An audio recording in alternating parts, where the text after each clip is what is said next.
গরুর মাংস পৃথিবীর বিভিন্ন অংশে একটি অত্যন্ত জনপ্রিয় প্রোটিন উৎস।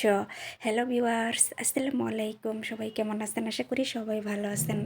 এটি শুধুমাত্র সুস্বাদু নয়, পুষ্টির দিক থেকেও এক গুরুত্বপূর্ণ খাদ্য। তবে গরুর মাংস খাওয়ার সঙ্গে কিছু স্বাস্থ্যগত ঝুঁকি ও সতর্কতা রয়েছে, যা জানলে আপনি এটি উপভোগ করতে পারবেন আরও বেশি সচেতনভাবে। গরুর মাংসে প্রচুর পরিমাণে protein, iron, zinc, vitamin B 12 ও অন্যান্য পুষ্টি উপাদান রয়েছে, যা শরীরের নানা গুরুত্বপূর্ণ কাজের জন্য অপরিহার্য।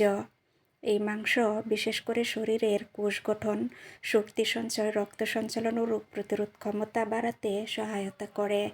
আয়রন ও ভিটামিন বি 12 আমাদের রক্তের স্বাস্থ্যের জন্য অত্যন্ত গুরুত্বপূর্ণ এবং গরুর মাংসে এসব উপাদান সঠিক মাত্রায় থাকে। এছাড়া গরুর মাংসের মধ্যে রয়েছে এক ধরনের প্রাকৃতিক কোলাজেন, যা হাড় ও যৌথ স্বাস্থ্য সুরক্ষায় কার্যকরী ভূমিকা রাখে।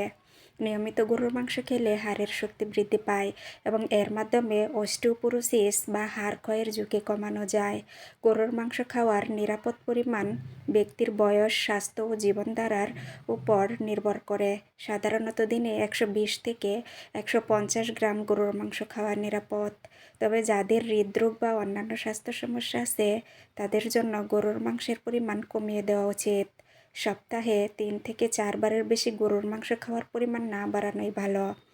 গরুর মাংসের মধ্যে যে উপকারিতা রয়েছে তা অস্বীকার করার উপায় নেই, তবে এর অপব্যবহার স্বাস্থ্যের জন্য বিপজ্জনক হতে পারে।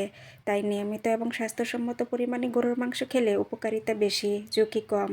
সচেতনভাবে সঠিকভাবে রান্না করা এবং সীমিত পরিমাণে খেলে গরুর মাংস হতে পারে একটি সুস্থ ও পুষ্টিকর খাদ্য। তাই সবাই গুড ফুড খান, লাইফে গুড থাকুন।